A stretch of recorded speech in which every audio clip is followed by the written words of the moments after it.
اس بندے کے پاس بیٹھا کرو جس کا دیکھنا تمہیں خدا کی یاد دلائے اور اس کی ہیبت تمہارے دل میں مقیم ہو جائے۔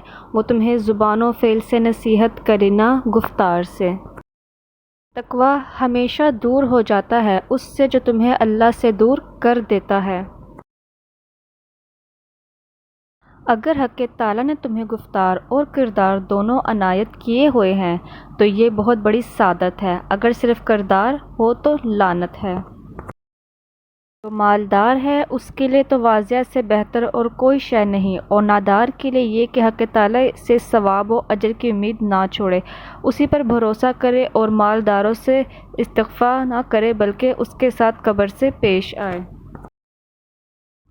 جو اپنے آپ کو عاجز اور خوار سمجھ کر سلوک کرتا ہے خدا اسے رفیع القدر بناتا ہے، اور جو اپنے آپ کو معزز جانتا ہے اللہ اسے دنیا میں خوار کرتا ہے۔ دو پھل ایسے ہیں جس کو عورت کھا لے تو عورت 70 سال تک 18 سال جیسی جوان نظر آئے گی، اول لیچی کا پھل اور دوسرا خربوزہ۔